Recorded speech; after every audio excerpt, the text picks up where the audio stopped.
Afternoon, everybody. Continue our tradition of honoring Ohio universities. I have the University of Cincinnati tie on today. I asked Fran to come in and share with you some of the things that she's been doing. Fran? Well, mostly what I've been doing is staying home like most of you, but I have been making some face masks too, and I've had kind of fun. As we walked in, you saw our face masks that we wore. I made that one. And last night, I decided, since I was doing more cooking than usual, that an apron to match it. So I have an apron to match my face mask. So that's my fashion statement for today.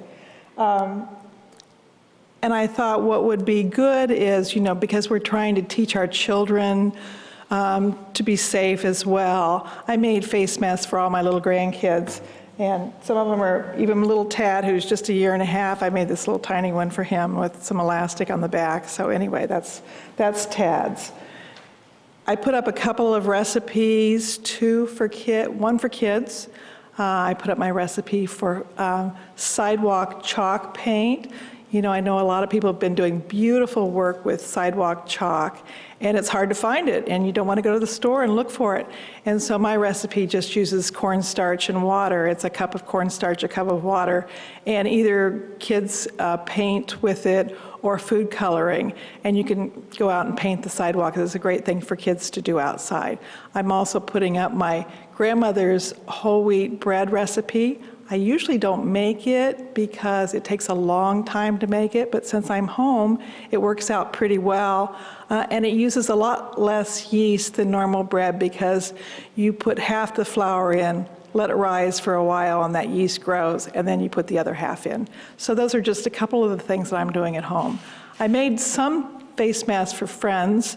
One friend said if I made him 5, he would give $500 to my favorite charity. So I said, if you'll give it to a food bank, I'll do it. So, I just think we really need to help these food banks and send them money because they really are feeding a lot of people today. Thank you. We have in Ohio over 900,000 veterans, and we want to thank them for their service. We've also honored 900 veterans who are in the Veterans Hall of Fame. And the Veterans Hall of Fame, as you know, honors our veterans for what they do when they come home, what they do after the service. So we have a short video that Eric is going to show here. It's made by some of these Hall of Fame inductees. And they are paying tribute to our first responders. So I also, all of us up here, want to join them in thanking our first responders. Eric?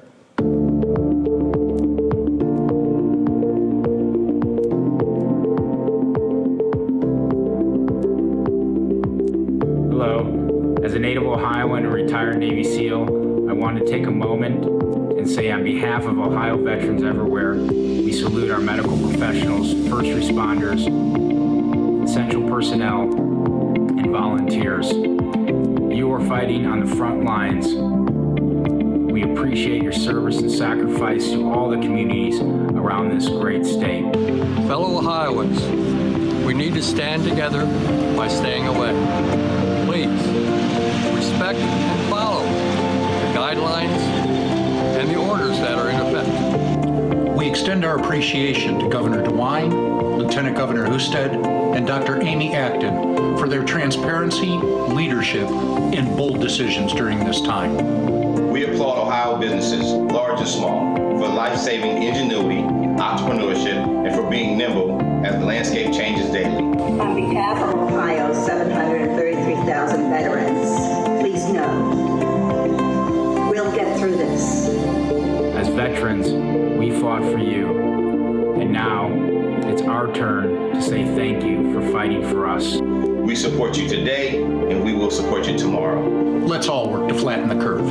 Stay home, Save a life, stay safe. We are Ohio. We are the United States of America. We're all in this together. So we thank our veterans, we honor them, and we thank our first responders. I want to talk today about a change in CDC guidance that they have issued in how we report the coronavirus statistics. I learned about this morning, and Dr. Acton and I have talked about it, discussed it, and we really both feel that while we will follow the guidance and certainly understand the guidance, we want to make sure that we show data in a way that is very transparent to the people of the state of Ohio, and in a way that does allow people to make apples to apples type comparisons. So we're going to be reporting this in more detail, actually, than the new guidance requires. So let me kind of walk through about how this is going to work. And Dr. Acton, when she talks and gives her statistics, will explain it as well. But as a layperson, I'm going to give it a shot here.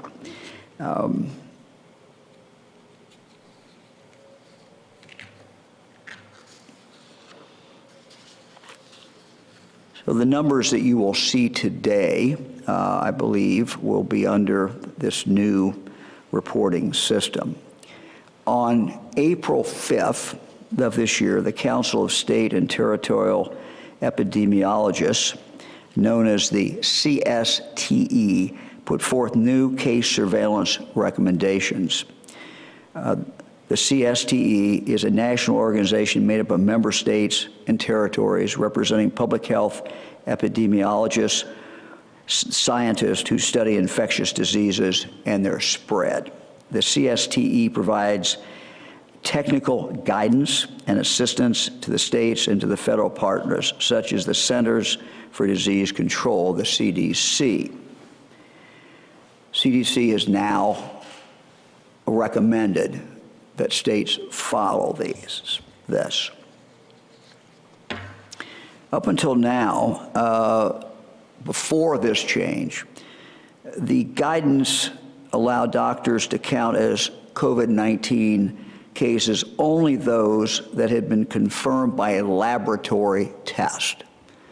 Only those that had been confirmed by a laboratory test. So when you saw the numbers that Dr. Acton was reporting, that was only those cases. The new guidance was developed by a committee of state epidemiologists from Idaho, Alabama, Iowa, Hawaii, Michigan. Is now a formal recommendation from the Centers for Disease Control. It will include cases that meet the following criteria. And let me just say this, and I'll say it again. We're going to be reporting this, the old numbers, or what would have been the old numbers, the old method of coming up with these numbers. We're going to then report at the same time what comes under the new numbers. Then we're going to put the total. So those, anybody looking at those will be able to see that. And I want to go through and explain what the new number that you're going to be seeing there every day, what that actually represents. Quick tests, let me start with quick tests, that have determined the presence of COVID-19 antibodies in the blood. These are the rapid tests that will soon be coming to Ohio, where doctors can prick your finger, check your blood for antibodies, and have a result within minutes. Under the old guidelines, if they had not been changed, those tests would not have been reported positive. You would not have seen those numbers. So This is evolving. The science is evolving. The way of counting is evolving as well. So we would not have been allowed to count people, or would not have been told to count people who test positive for antibodies that they had not, if they had not previously had a lab test confirming the presence of COVID-19. So this new method of testing will show up in the second number, and without this new guidance, it would not have shown up at all. Again, a new way of testing. This new number will also include the following. A person will be counted if there is clinical evidence and epidemiological evidence of the presence of COVID-19, and when there is no other likely diagnosis, even if there is no laboratory test.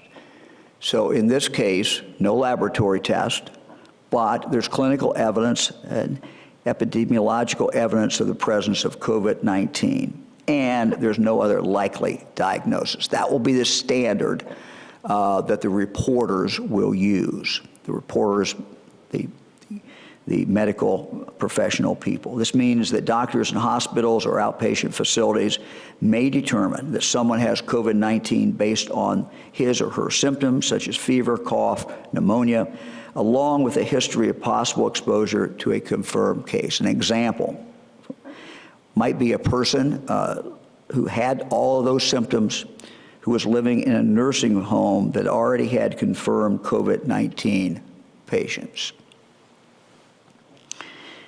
Now, as we report our data moving forward for deaths, we'll have the following numbers. Confirmed deaths, which is under the old category, new CDC guidance deaths, and then we draw a line and we'll add the two together.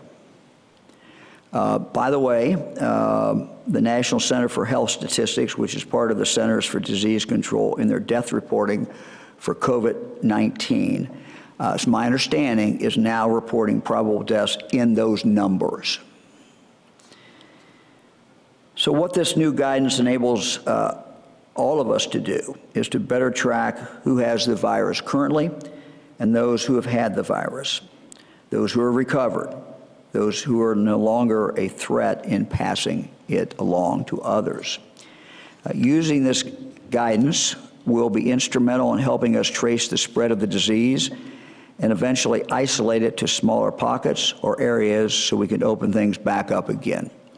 At the same time, it will allow us to target limited resources for a better public health response. So again, the way we are going to report this data is going to enable people to compare these numbers as they change, but people are going to know what each set of numbers actually represents. We think that for Ohio citizens, this is the best way to report this. We are going to follow what the CDC has said, and we will do that, but we will break those numbers out. Let me talk about some good news. We have this announcement. There are many Ohioans we've talked about who are on the front line who are really making a difference. Ohio food banks continue to provide Ohioans, Fran talked about the food banks, with the food and personal care items that they need. As I mentioned yesterday, Ohio companies are coming up with innovative ways to meet the needs of those working on the front lines of this crisis. And every day we're going to try to mention maybe one or two of these companies that are really making a difference. We had a list yesterday of the manufacturers, and we saw some of the things that they were doing. One of these groups is our distilleries. Who knew, huh? Our distilleries, who have stepped up and are now producing large quantities of hand sanitizer. Jobs Ohio has purchased more than 3,100 cases, totaling more than 1 million ounces of much-needed hand sanitizer from our Ohio distilleries, and will be donating it to the Ohio Association of Food Banks.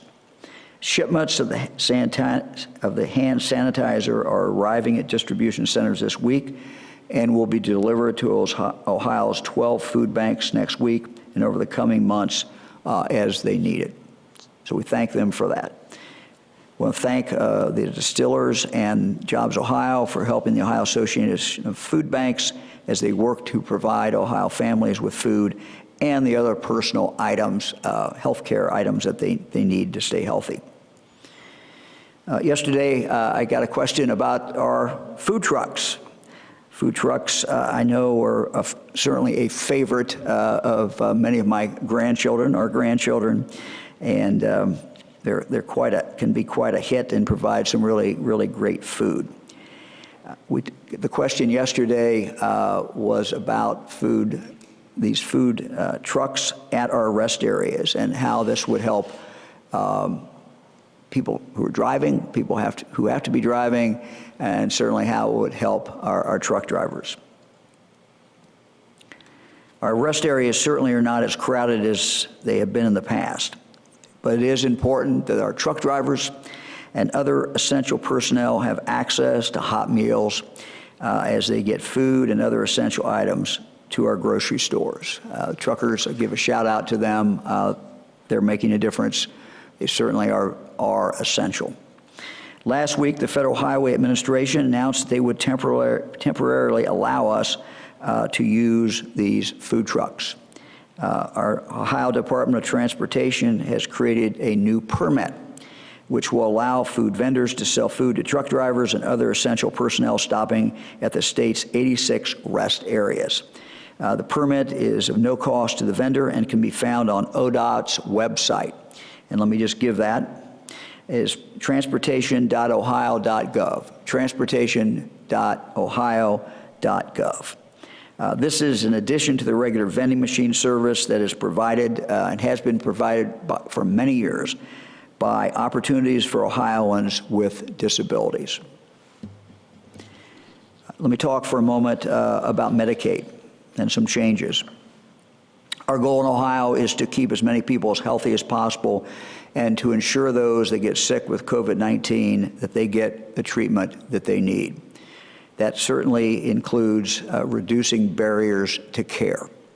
Medicaid, the managed care plans, and My Care of Ohio plans have come together to remove some barriers for the members, those receiving Medicaid benefits during this difficult crisis. They have collaborated to maintain the health of individuals, to keep them out of the hospital and reduce undue strain on our healthcare system. These groups are trying to reduce the administrative requirements of physicians and others to give them more flexibility so that they can focus on safe patient care. More details will be available on coronavirus.ohio.gov or by calling COVID-19 call center at 1-833-4-ASK-ODH.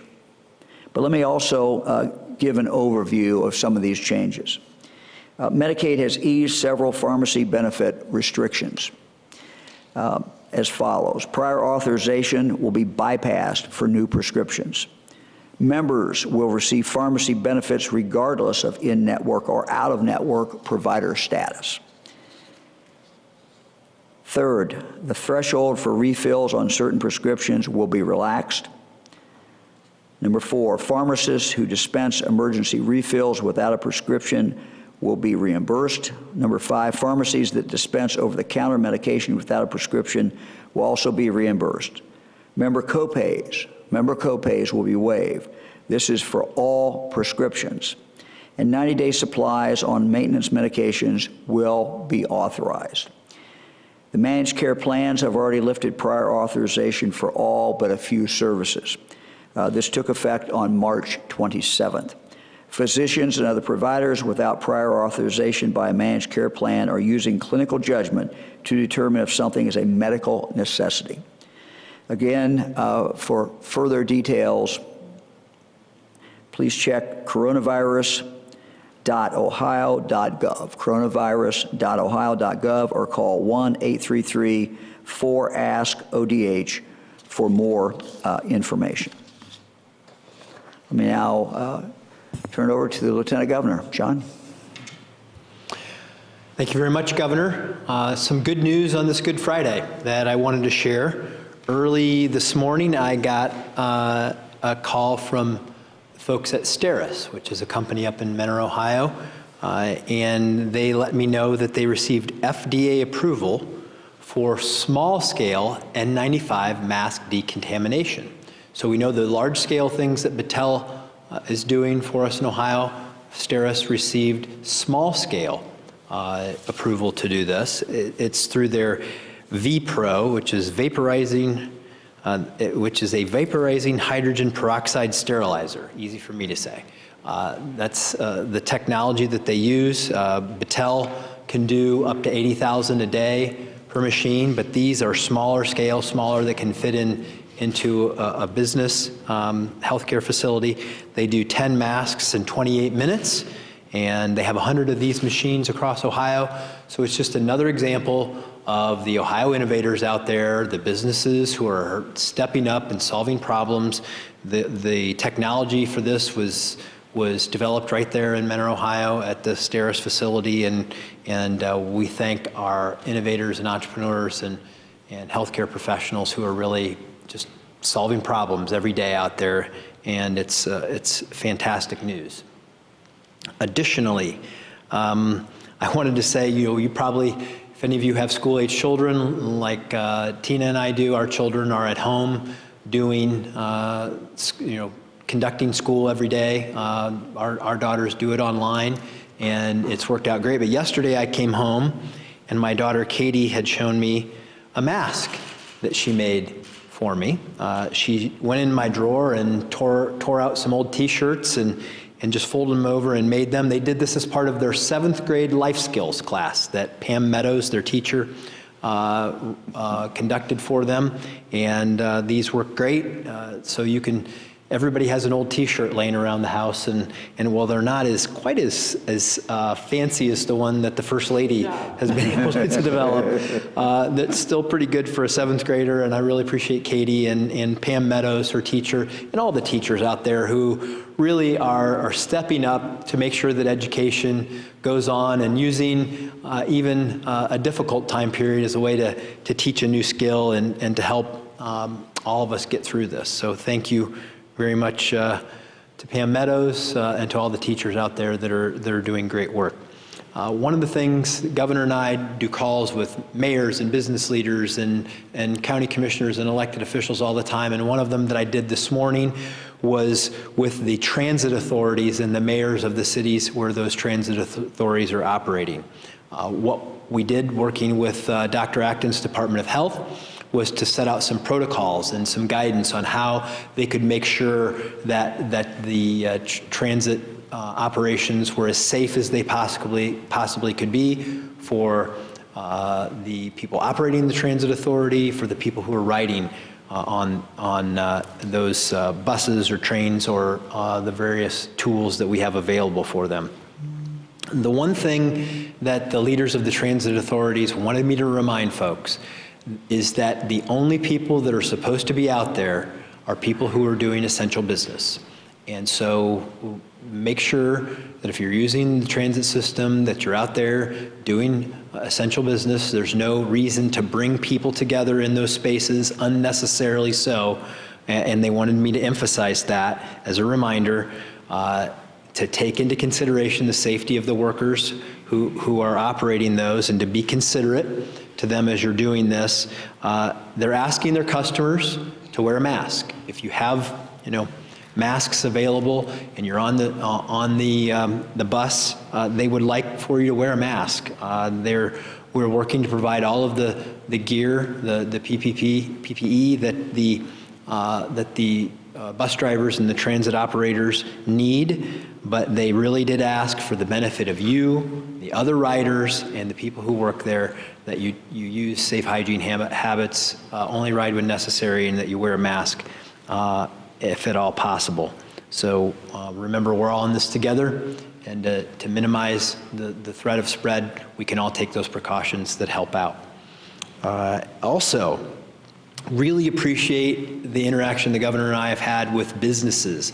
We're hearing what your thoughts are during this time. Had a great call with businesses this morning where they shared with me some of the some of the things that they're doing as essential businesses to keep their workplaces clean, also offering feedback that as we look to the future, how all businesses can do these kinds of things and how we need to source that and communicate that out there for the future. So we really appreciate the dialogue that we're having with you out there who are the essential businesses and the advice that you're providing back to us on how we can prepare that future where we're all being thoughtful and making sure we're taking the precautions to ensure that we don't have a reoccurrence or expand the spread as we look at these things down the road.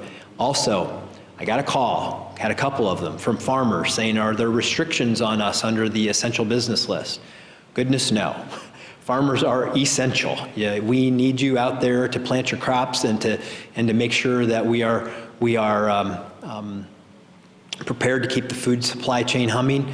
We are grateful for what you do, but in all circumstances, whether you're a farmer, manufacturer, whatever setting you're in, please practice safe workplace conditions. And we thank all the farmers out there and everybody in that food supply chain that are doing what they need to keep us well fed and well supplied as we get through this difficult time period in our state's history. And then finally, job postings for these essential businesses. We now have 614 employers who are not only essential, but we describe them as critical to what we're doing to keep things humming in our state. There are 38,000 jobs that have been posted out there from whether it's healthcare facilities, manufacturers, food supply chain, of workers that they need, people to go to work to help keep this going. And that is at coronavirus.ohio.gov/job search. So over this weekend, if you have some time and you might be able to contribute to the workforce, please do so. Please go there and look at the jobs that are available. We would really value everybody who can participate in helping these businesses, if you could please do so. So on this Good Friday, I wish you all a peaceful weekend, and we thank you for the great job you're doing out across the state. We're flattening the curve, thanks to you, and God bless you all. Governor? John, thank you very much. Dr. Acton. Thank you. Thank you, Governor, and good afternoon to everyone. Let us begin with the numbers.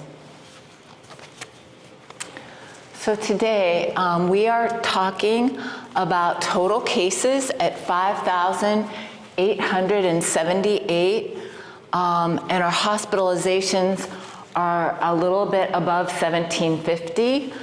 And unfortunately, we have now seen 231 deaths in the state of Ohio from COVID-19. Next slide, please. A couple things I'd like to point out. We do know that we have tested about 58,000 in Ohio. We still have about 84 counties reporting at least one case.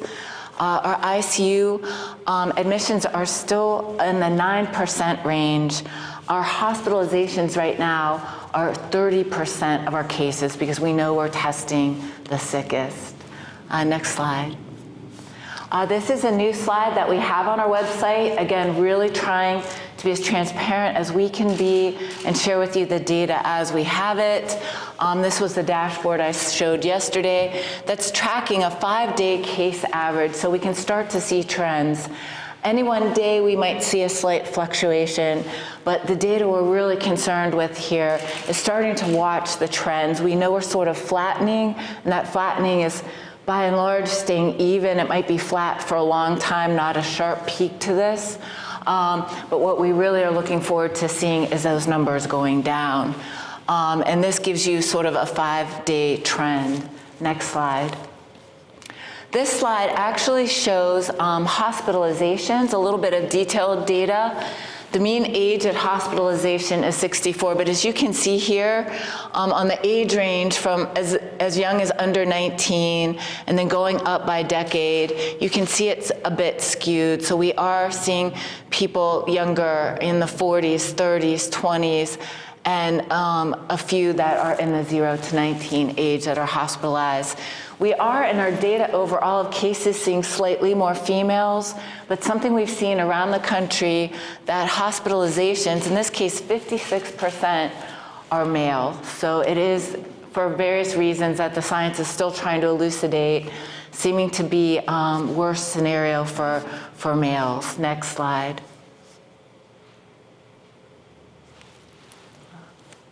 Does it forward? No more slides than that? Okay. So we have this in all data on our website. As the governor mentioned, we're starting a new dashboard that actually has the new CDC case definition in it. Just by way of background, case definitions by the CDC, which guide how states count cases, has been evolving since the beginning of this disease. It began very early on with a case being called someone who had traveled from Wuhan province. And then it expanded gradually to all of China, and then it expanded to additional countries, and then it expanded to the United States. So that definition continues to evolve with the understanding of this disease. But very importantly, the subtle changes that have occurred, as the governor said, are talking about expanded confirmed case definitions. So in the past, a confirmed case was from a test. That test being a special kind of test called a PCR test. That's the test that we've been talking about for the most part all along. Now there are some new testing technologies available. We still don't have them in any significant amount in Ohio. One is a rapid genetic test called the ID Now. That's an Abbott test or a few other brands. Those can do a rapid 2-hour, but it's still more like those PCR tests. Pretty soon, as the governor said, the test I'm waiting for are the antibody and antigen tests that are a prick of the finger, versus anyone who's had this test knows what I'm talking about, or a flu test, the swab that you actually have go down your nose. And it's people who've had it know that that is not fun. Having a quick test that you can do blood on will help us rapidly diagnose people both with the disease and an antigen, and also people who have recovered from the disease. All of that data is so essential for us figuring out who now is no longer susceptible but is actually recovered. And as we know, we are all susceptible because this is a novel virus.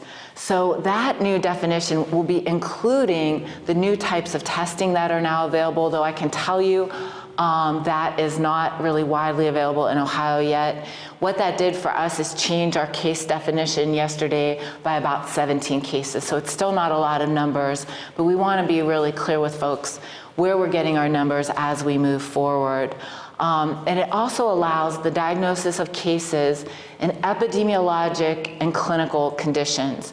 What that means is, for instance, in a nursing home, where we have very few tests available, once you've tested a couple of the nursing home residents, and they clearly, in the old PCR test, have COVID-19, we can pretty much guarantee that every other case, if they're flu negative and no other respiratory disease, are basically a spread of that disease. So those very detailed clinical cases that have a tie to a very clear person who tested positive as their exposure is also counted. So we see the tip of the iceberg right now. We have to be very clear and transparent with you.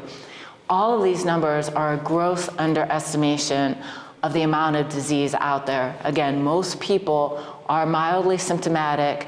25%, up to 25% may be asymptomatic or carrying it, and we have no way of knowing that they're doing that, and we're not really testing those folks with our very limited tests. So we know all these numbers are still the tip of the iceberg. We're seeing a little bit more of the tip of the iceberg with this new definition, but until we have full and available testing, we really won't know. The most important thing for us right now is to continue to follow trends, and that's why we share that data as well. And we'll keep sharing more as we know more. A couple other things I need to address. Essential and non-essential surgeries. This dates us a while back, but if you remember, we've limited the non-essential surgeries in Ohio, both to free up capacity in our hospitals, but also because we have a severe shortage of the protective gear. So we're trying to use that for the surgeries that have to occur. Now, we've heard, the governor, lieutenant governor, I've all heard some anecdotal stories that sometimes there's confusion about what's essential and non-essential. This is very, very important. So I want you to hear this, both you at home as a patient who might need a surgery, and I want all our clinicians and doctors to hear this as well. It's really important that we know that here are the 4 criteria. It has to be a non-essential, and essential is based on a threat to a patient's life. If the surgery is not performed, that's one criteria. Threat of permanent dysfunction of an extremity or organ if the surgery was not performed. The risk of progression or worsening condition or disease, that's very important, or a risk of rapidly evolving symptoms. For you at home, and doctors, really, really make that clinical diagnosis and stay close to your patient. If they are in extreme pain from something they're experiencing, that changes the clinical condition. If you at home are having symptoms that are worsening, or if you are unsure about this, contact your doctor. And if you are still not sure after what you've heard, I want you to call the emergency room. I want you to go to the emergency room. You should not be having unremitting pain or change in your symptoms and just accept that diagnosis. So please take this seriously, doctors. If it's worsening, this is the difference. On an easy case, it's a melanoma that's spreading. Of course, that's essential. Cosmetic surgery is not essential, but there is a wide range in between there. And if somebody has extreme pain or worsening conditions, we need to reevaluate that patient. So let's look again, everyone, at essential and non-essential surgeries. Next, I'd like to show you a video. This is a video that's airing around our state, and what it does is show the difference in sort of a different way to help you understand about how we're slowing the spread of infection. This is all about something that scientists call the R0, or it's the number of reproduction. It goes back to what I told you about that exponential spread of disease. When we started this out, the R0 that is scientifically known, the spread of disease, is that one person quickly, in the span of 3 to 6 days, can infect 2 to 3 more people. So let's take a look at this video.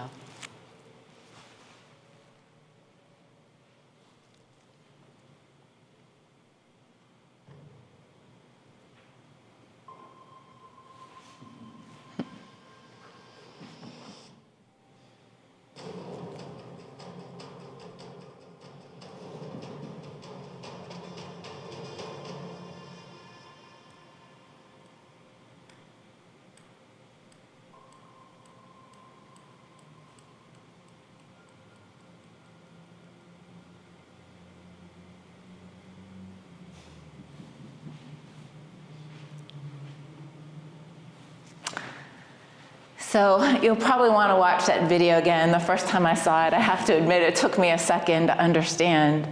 But it really has to do with that little bit of social distancing, the fact that we still are making all the difference in this. It's when we don't spread it to someone else, and that spread is often to 3 more someone else's.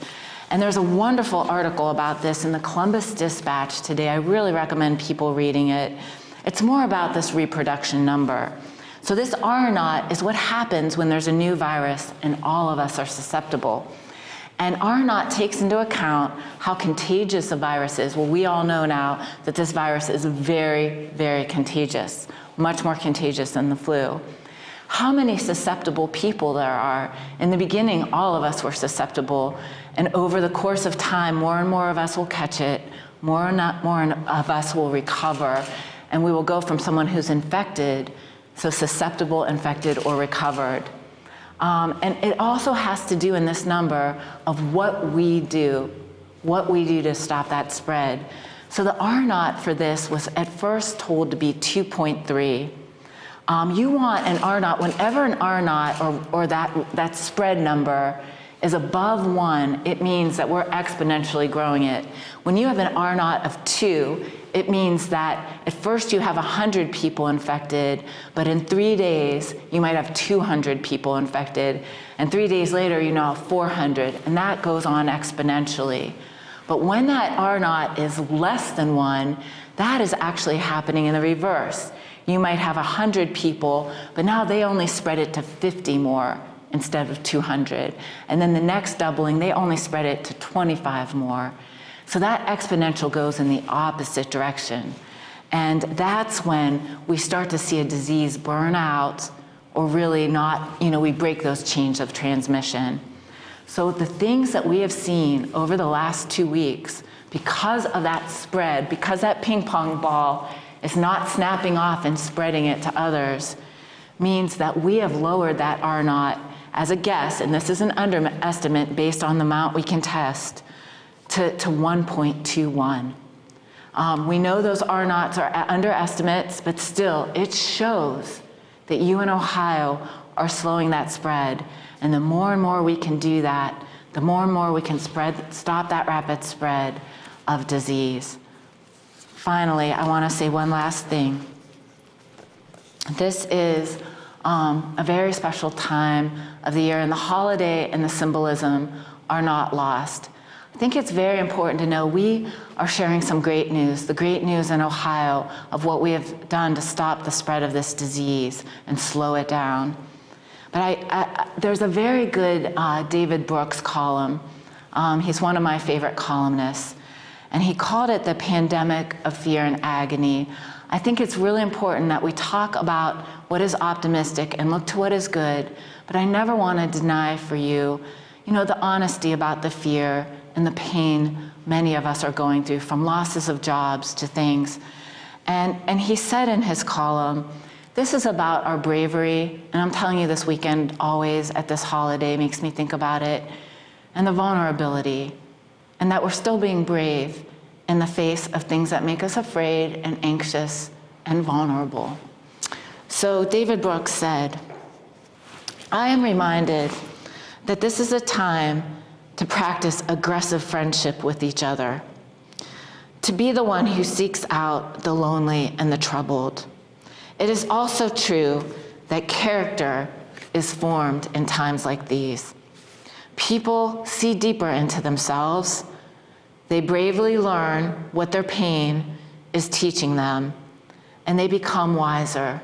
They become softer as a result. So this is a very disruptive thing. A pandemic is not just disruptive in terms of deaths. It's disruptive in so many ways on a society. And I want you to continue to be vulnerable, and I know you're all being very brave. Keep reaching out to each other. Thank you. Dr. Acton, thank you very much. We'll take questions.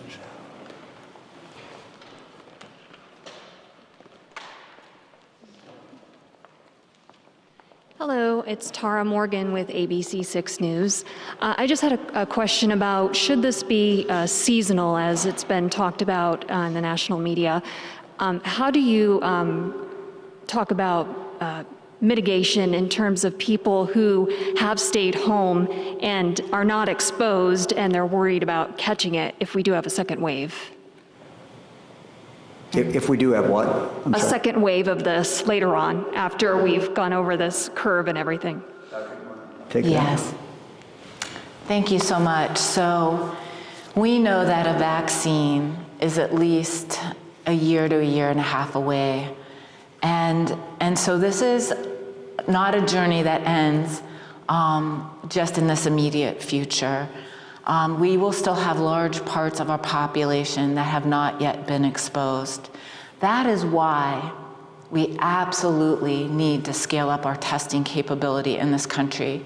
Without that valuable tool, it really makes it a lot harder for us to be able to tell, first of all, if someone's had it and recovered, but it also is how we will be able to, once we're stabilized, our hospitals are built up, we have the PPE we need to handle the emergency responses, we have the PPE in our nursing homes, in our prisons, for our frontline responders and our EMS, when we have all of those things, then when we have a test and we see, it'll go back to the sort of beginning of this, our usual epidemiologic work. We will be able to catch a case right away, and then contact all the people who've been exposed to them, and that select group can quarantine. And we'll be able to be sure that the others have not been exposed. So we really need those tools to truly start to move out of the woods. Thank you. Hi, Lacey Crisp from 10 TV. Question for the Lieutenant Governor. About those 1099 employees, other states have been able to get their procedures in order. The CARES Act now allows for states to start handing out unemployment to those who qualify. Is it possible that the state won't get those procedures in place in time before those hairstylists, barbers are back at work? So, first of all, I was on a call with lieutenant governors from around the country last night, and not one of them was able to identify that they even had the guidance yet, let alone the system up. So I'm not saying that maybe that's not the information you have. I don't have any information that we've A, received the guidance, exactly how it's going to work, or B, that anyone has it up. So I would, if you have access to information that shows where that's happened, please send it my way, because I am unaware that any state has done that. But we are working with the private sector to build the system, and to the best of my knowledge, I think we're prepared to be, as a state, rolling this out as fast as anybody. So that's the information I have. I'm happy to go check and find out more information about that, but that's where it stands right now. But believe me, I feel the frustration that sometimes comes our way, because you see that somebody passes a bill and then you think that, well, that money's out there and we're just going to get it. But at this point, there is no distribution system. We're building that. The good news is for those folks is that to the moment that they were eligible for it, they will receive the benefit from that day forward. So the actual payment may not get here for a while, but they can have the reassurance to know that's coming. Jim Province with the Toledo Blade. A question for Dr. Acton. And this is a follow-up to the question about testing a few minutes ago. Until we have broad testing out there, when can an essential business today, such as a healthcare provider, know that it's safe to bring back a worker who has stayed home for 2 weeks, quarantined for 2 weeks, but doesn't have a test to prove that they are no longer contagious? When do we know they're not contagious? Right. Well, the good news is there is guidance out there for essential workers, and that is actually expanding. It was originally intended for hospitals and nursing homes, but that is being expanded to other essential businesses. And my understanding is it will even be to things like grocery stores. But the guidance is subtle. Our hospitals haven't had to enact it fully yet. But if there is a situation where the healthcare workers, they're so overrun, they actually have guidance on clinical. So without the test, and that is the guidance I've mentioned before, that was you have to have had 3 days without a fever, without any, Tylenol or Advil or anything falsely keeping it down. And you have to have been 7 days at least from the onset of symptoms. And that really lets us know that your risk of infection is much less. And then there's also guidance about the PPE they're wearing to make sure then that they're not spreading. So there is some guidance that is especially for essential businesses, and that's being expanded. And then that guidance, as you can imagine the future, and we'll be talking next week a lot more about the kinds of things we'll need to sort of kind of gradually, responsibly start to move our world back to something that won't look exactly like normal until we have a vaccine, but certainly not what we're experiencing now. And that guidance will really continue to evolve and spread out. Thank you. Thank you. Hi, this is Jake Zuckerman from the Ohio Capitol Journal. This is for the governor. Hey. As of yesterday, 36 Ohio prison inmates have tested positive for the coronavirus. 32 tests are pending. 68 inmates are in isolation. 53 prison staff have tested positive, and 1 has died. We're hearing reports from inside prisons of shortages of PPE and sanitizer. Do you believe that inmates and prison workers are safe from the coronavirus? Well, no one is safe from the coronavirus. What has happened is the director was able to, and her team, keep the virus out. Once the virus comes in, obviously in any kind of congregate setting, it's very dangerous. So we were very concerned about this. We have set up a special group to work on this. The director, I went through the other day and outlined all the things that the director had done, and they started taking temperature of members of the staff who were coming in, making sure anybody went home who had a high temperature, anybody who gave any symptoms. Been following all the right protocol. Now, what we have done in the last few days is are starting to surge in there more testing.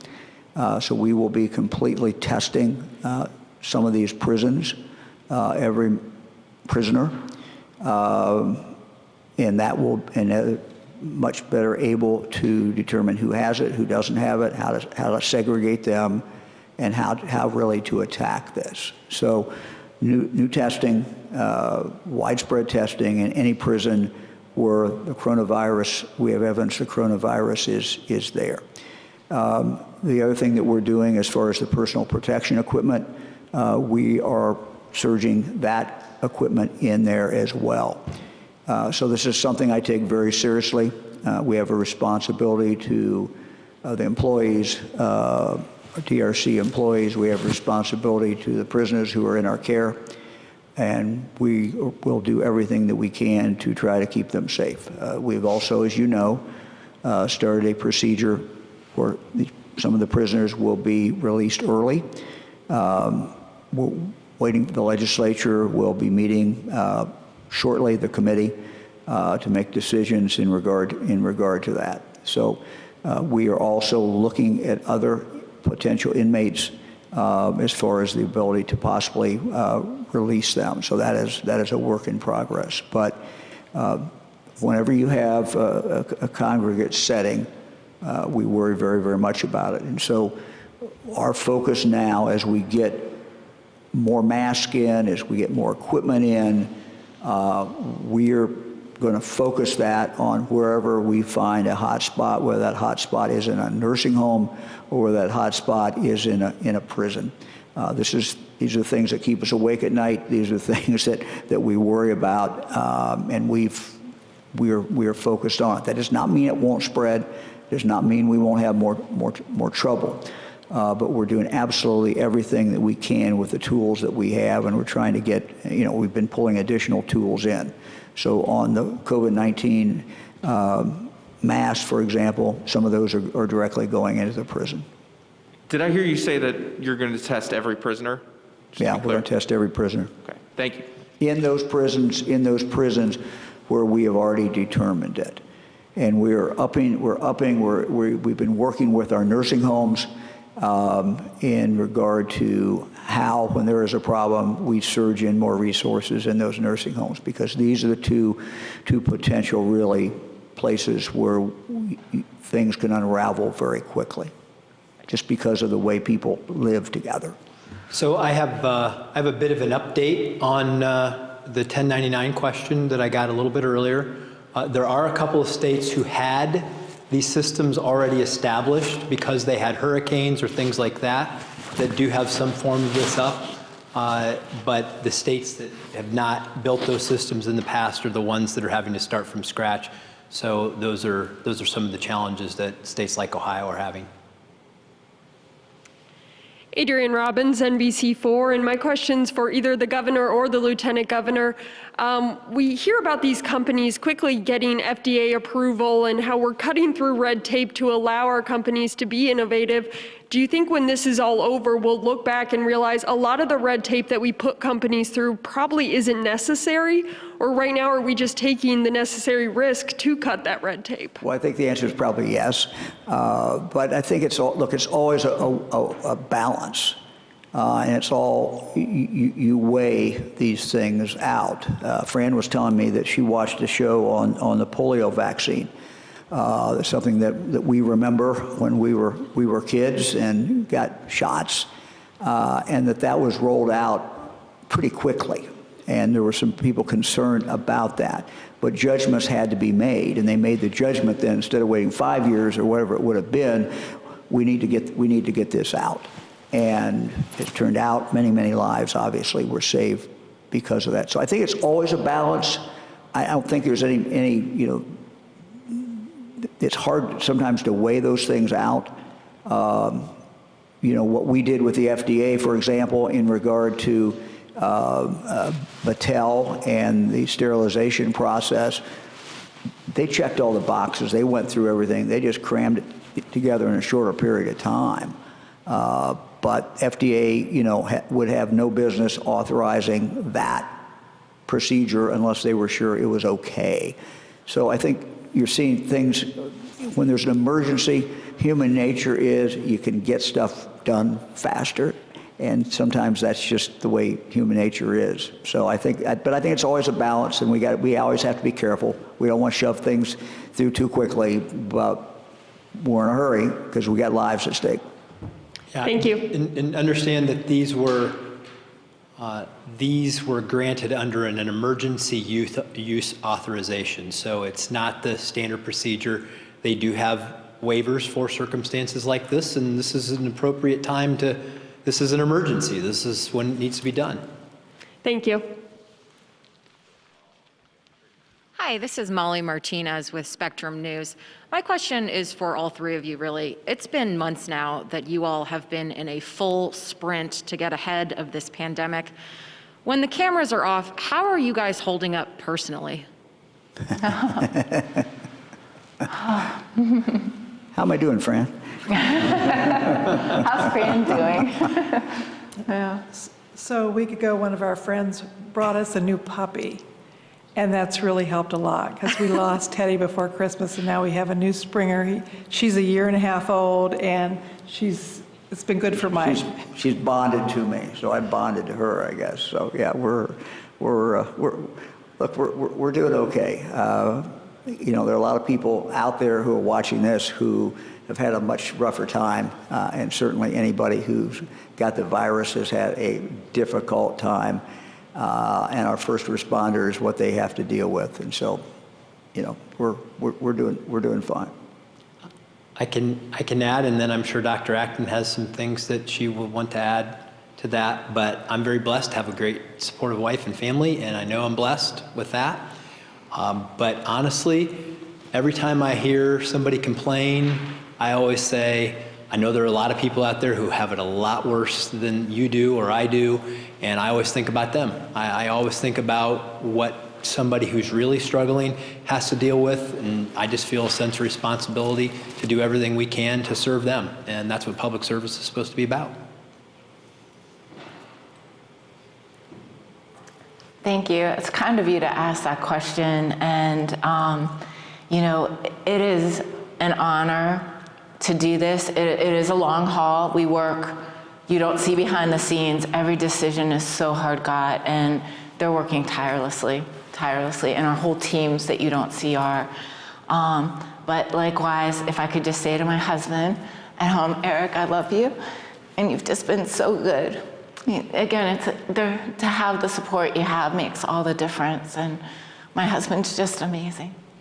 Thank you. Sorry. Hello, my name is Susan. I'm with Hannah News. And I have two questions, one for the governor and the other for the lieutenant governor. The first, So how is the National Guard assistance going in the federal prison in Elkton? And do you have any updates on any inmate deaths? And the second is, has the Dispute Resolution Commission convened? And if it has, what issues has it discussed? Yeah, I apologize. I got the National Guard in regard to what? I heard National Guard. Oh, the National Guard assistance in the federal prison in Elkton. Oh. That is going, look, it's going okay. That's a difficult situation there. Our folks, went in there for limited purposes, but it's going okay. But, it's a difficult situation.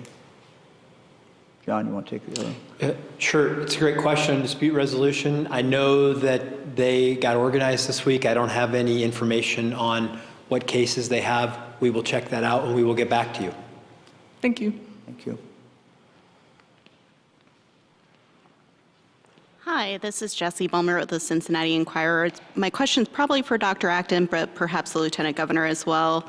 I guess, why have we not yet been able to have access to these finger prick or serological tests, and when can we expect to have access to them? Some of them were just invented and approved by the FDA, again, through the emergency use authorization that the Lieutenant Governor said. And so the companies are rapidly trying to develop them and then get them on board. And that just, the scaling up in production is slow. For some of the other testing, they're a complicated set of reagents that have a global supply chain to those. They're proprietary in nature as well. So it's a complicated set of situations that has occurred, and again, greatly impacted by the fact that this is a global pandemic. Lieutenant Governor? Yeah. Well, when I started making calls to these companies earlier in the week, there was only, I think as of last Sunday, there was only one that I'm aware of in the country that had been approved. There are some in the other countries that were doing it, but there was only one in America that had been approved for this, and we were one of the first calls that they had. And we're supposed to get 1,000 of those really soon. I don't know when that's going to be, but we're hopeful to get those soon. But when I talked with one of the companies and asked them what we could expect in terms of timing on this, what they said is, they said, look, our experience around the globe is this, that once you develop a test, everybody wants you to go fast and produce it. But you have to make sure that that test has a reliability that you need, because what you don't want to do is start and get out there and have a test that only works 70 or 80% of the time. Then you will have wasted your time. And so that's why it's a little slow in developing, because they need to validate it so that you can make sure that what you have has the reliability that you need to make sure that your efforts are actually have value. And so that's happening very fast. I think that feedback that I've had is that we are weeks away from this. I think that when you get to May, that's when it's going to really, that we really hope to have more of these on hand. Thank you. Good afternoon, Ben Schwartz with WCPO in Cincinnati. Lieutenant Governor Husted, we have been getting a lot of questions sent in to WCPO about people wondering about their unemployment claims. I know you've addressed a lot of these issues already, but one of our viewers wants me to ask about what advice you have for someone who's been having a lot of trouble getting their claim through ODJFS. This particular person has been in touch with their state representative and was told that their problem would be solved immediately, but has still made no progress. We know these are unprecedented times, but a lot of people are still struggling, and I just want to know if you have a message for someone like that who was told their problem would be solved but hasn't heard back. Sure. Without knowing the specifics of their situation, it's a really difficult question to answer, because those questions come to me, and what do? I pose those same questions to the people who are running the system and Director Hall. And believe me, even as this news conference has gone on, I have been on the phone texting her and saying, what guidance, do you have on some of these things? And the feedback that I've received has been that for everybody who's applied and has been approved, that we're caught up. That's going out. But there are occasions when somebody may be contacting the folks at unemployment, and they don't have all the information they need to actually apply. And I know that can be frustrating, so that's why I would encourage folks, before you try to get through, go to the website and read everything that you're going to need to be able to provide them.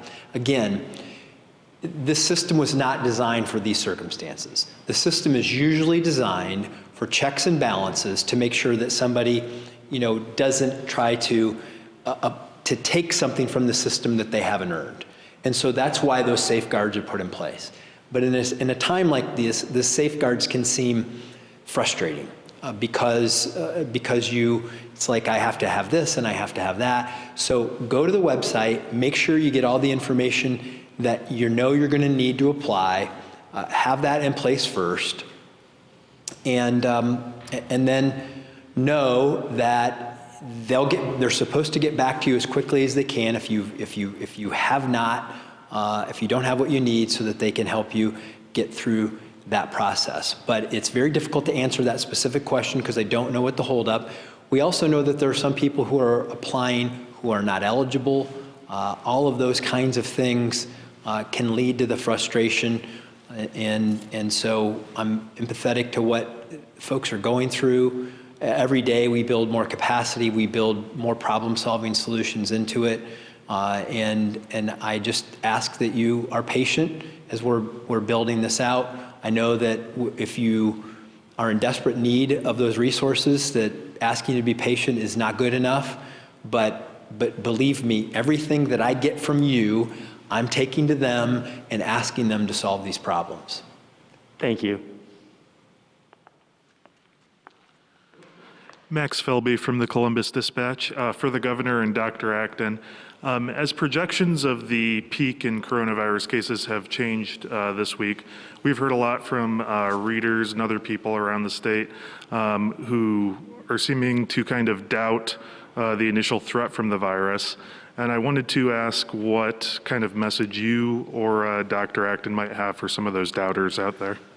Well, sure. Look, I understand what they're saying, but no one should doubt how deadly this is. You looked at the news last night or this morning, and the coffins and being buried in New York. If you recall what we saw on the news coming out of Italy.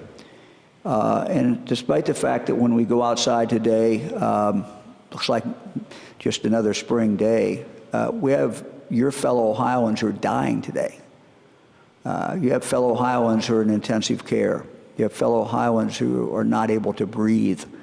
So this is deadly. This is not a game. This is not something that, I woke up someday and decided I'm going to, impose these regulations on the state. Ohioans have done well.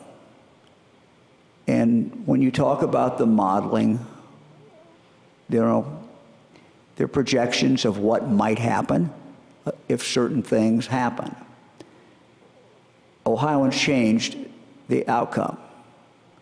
And what we did is we did stay home by and large. We stopped school. We did many, many things that we're uncomfortable in doing, and we continue to do those.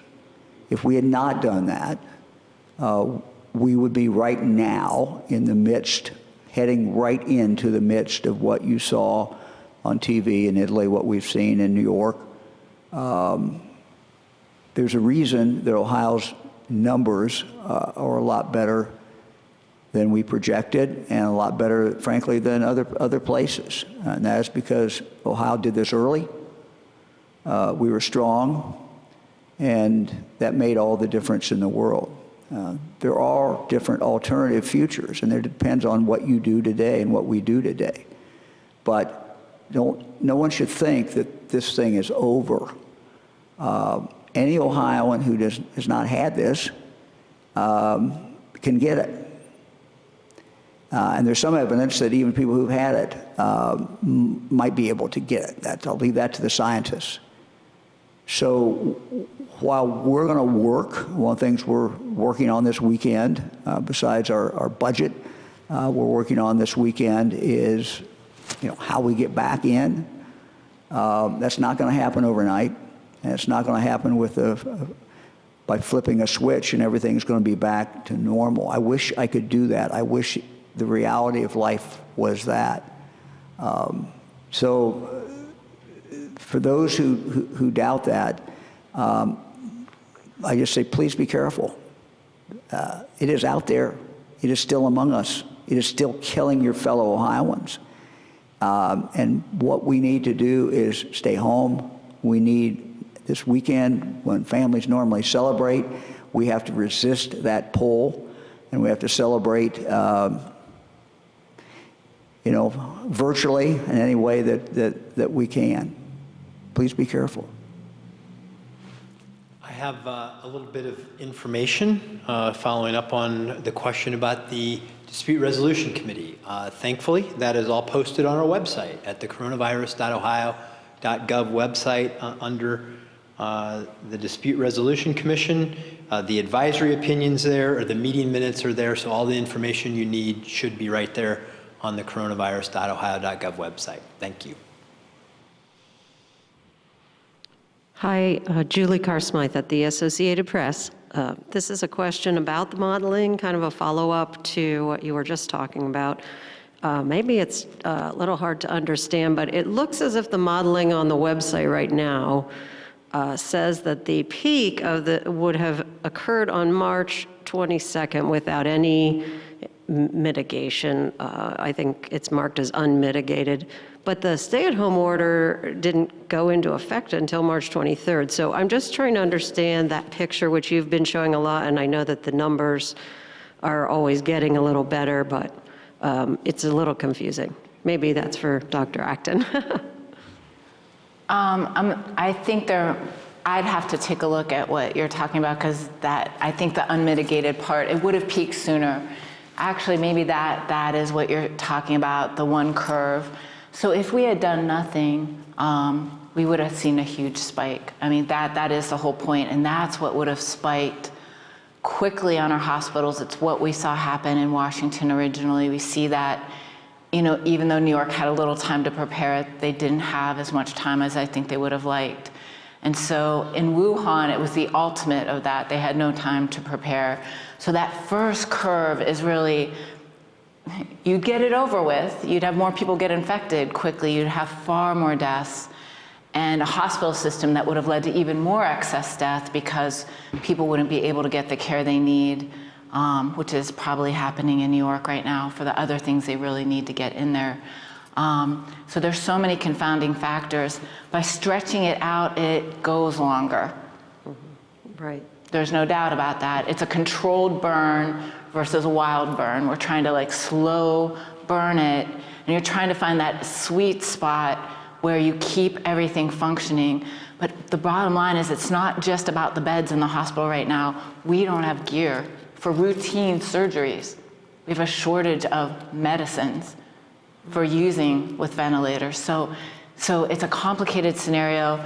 It made the peak go out farther, and we're so flat. We're actually, when we say peak, we're not going to look very peaky. We're sort of a plateau, if that makes sense, and on this mountain, and then it will be a slower decline. But with each and every day we buy, we're more prepared in all our systems. And with each and every day we buy, there could be more PPE, there could be more testing, and it makes us better able to protect people and stop the spread. So this is the nature of a pandemic curve.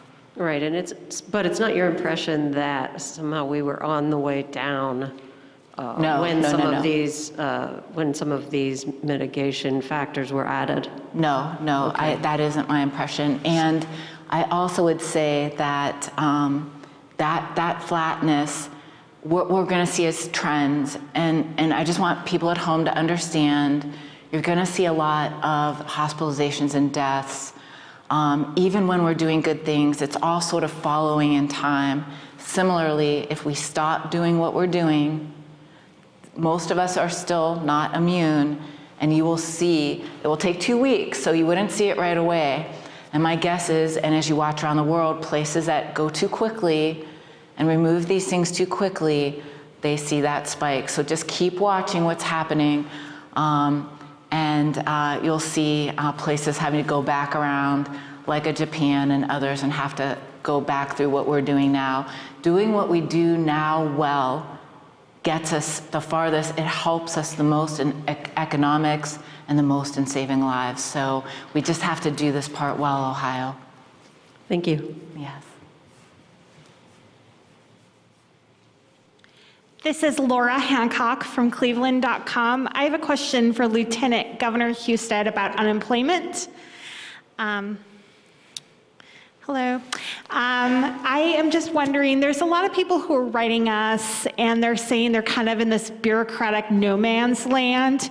We understand that there's no backlog anymore, but what about the people who have like a hitch with their case? Is there, just like is there a way is there a phone number they could call or a particular, thing where they're stuck? Yeah, there is a chat function on the website that allows you to do some of that interaction, and we hope that people are taking advantage of that. That's a great way to do it. Your question, I got a couple questions like this. What we need to do for you and what we need to do is to clear this up much better in terms of helping people understand what that is clearly. The website is supposed to supply that information to help you navigate it, but I know when people get frustrated that sometimes that may not seem like enough. We're expanding the call center so that you can talk to a live person. These things are being built out. I believe those services are available to help you navigate that. It's just that there are not enough of them right now to solve this problem. As we continue to add people to the unemployment comp system, we hope that we will clear through those things. But I always want to remind folks of this, that your benefits will be backdated to the point that you are eligible. So maybe you're not getting through the system but as quickly as you would like, but you can count on the fact that if you're eligible for it, you're going to get it. Thank you. Hi, Governor. Andy Chow with Ohio Public Radio and Television State House News Bureau. On the counting of these probable cases, how much weight, how much influence do you think the count of probable cases will have in future orders, future public policy? In other words, if we see a huge spike in probable cases, should we expect a dramatic shift in policy? Look, we're always seeking as much information as we can.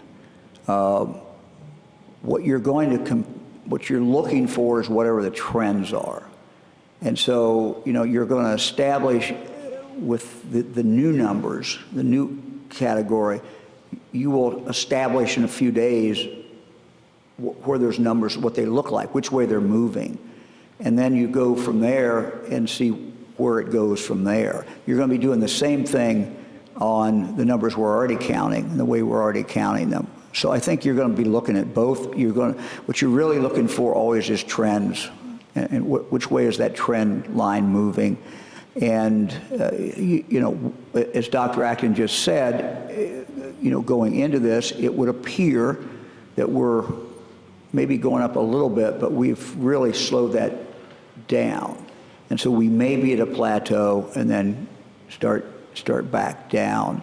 So I would not think that the new numbers would, when we can take those in connection with the old numbers and look at both of them at the same time, I would be surprised if they, tell us something different. But we'll have to see and kind of, judge that. But it's, you see the great irony, for example, of New York on the news at night. And they're celebrating that they've slowed this thing down, and yet it's a huge day for deaths. And then we have the same thing. I mean, we kind of blow by this, but we have people who are dying right now in Ohio, and we celebrate the fact that we're not going up like a rocket, but we have to mourn the fact that we're losing people, and that will unfortunately continue for a while. Thank you. Thanks, Andy. Hi there, Molly Kowick with WHIO. Our health commissioner in Montgomery County just said that parades need to stop because they're non-essential. Governor DeWine, can you speak to that? Yeah, parades are not a good thing. Look, you can go back in history, and I know we've talked about this before, but when you go back 1918, the pandemic then, one of the things that Philadelphia got wrong was they went ahead and held this big war bond parade. They were in the midst of World War I. They had the parade. People look back on that and think that that was one of the main things they did wrong, is people coming together. When you have a parade, it's not just the people in the parade, it's people who are going to watch the parade. Somebody's got to watch the parade, so they're congregating on the side. So, you know, I don't know the facts about the parade, but by and large, parades would not be something that, you know, should be happening. Thank you. Hello, sir. Thank you very much for your leadership. This is Luis Gil from Ohio Latino TV. This question is for the Lieutenant Governor.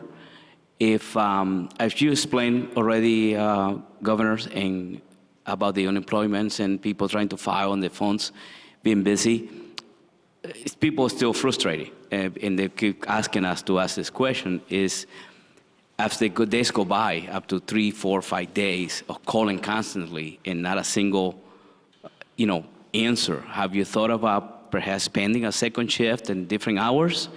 And the second question, what would this do to the unemployment premium for small business? Well, first of all, they're training the capacity that the system, I mean, they're putting people on. We have, I think, 20 times, I don't want to, I think we're up to 1,000 people now who are working. They're working on everything from the phones to processing claims, adding people all the time. You can't, you know, someone has to be trained to be able to do this. There's a process for following the federal and state laws to do this. And we've ramped up faster than I actually thought we even could. So that is happening. As far as processing claims, that has caught up.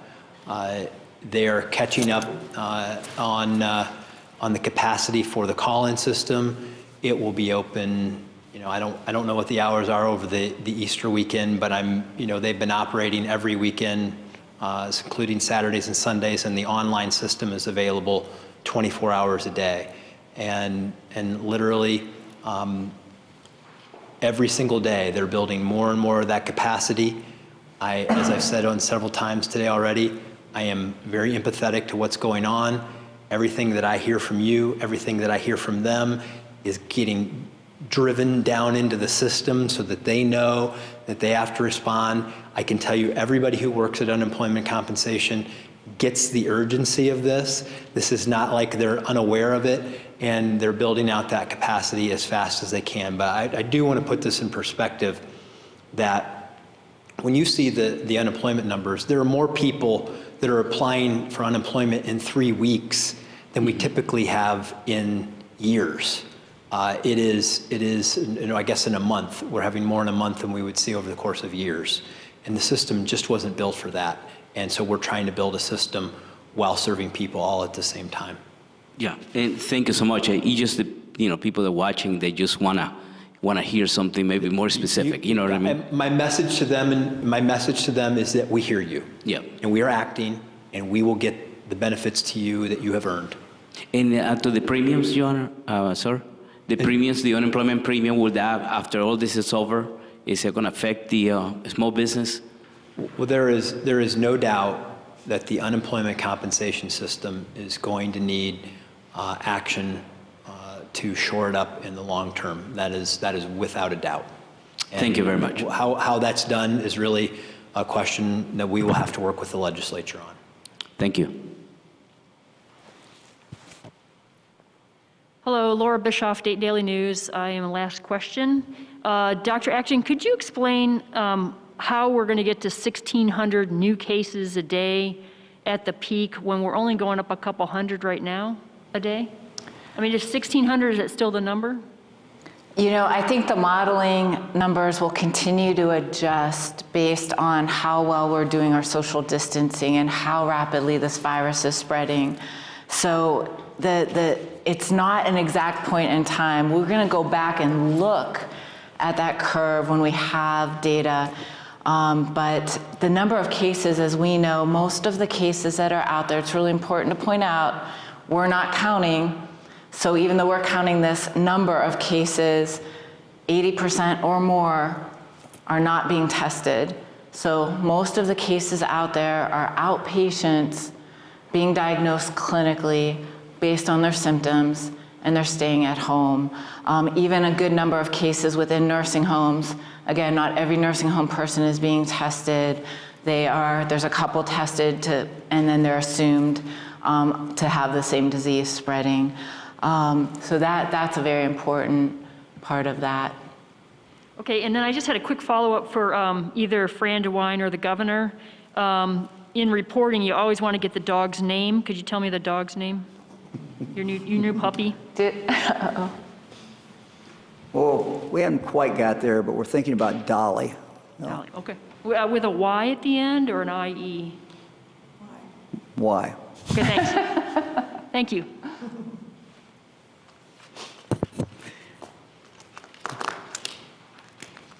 We will not be holding a press conference tomorrow nor Sunday unless something comes up and we have necessity of communicating and talking about it and answering questions. So let's hope that does not occur. As I indicated, we'll be looking at the budget. We have to make some budget decisions very, very quickly. We're going to be working on that this weekend. We're also going to be working, as we indicated, on kind of how we come back as a state and what we do. So those will be the things that we'll be working on. Just really want to wish everyone a joyous weekend. Those who celebrate Easter, a joyous Easter. This is the time of the year when we celebrate rebirth, no matter what our faith. And it is a time of optimism. And so as we go through and continue to go through a difficult time and have many of our fellow Ohioans who are suffering, some of them are mourning their loved ones. Let's think about the future. Spring is that time when we think about the future. It's a time for us to rejoice in life. So we will get through this, and there will be better days ahead. So we wish you all a great weekend. Thank you very much.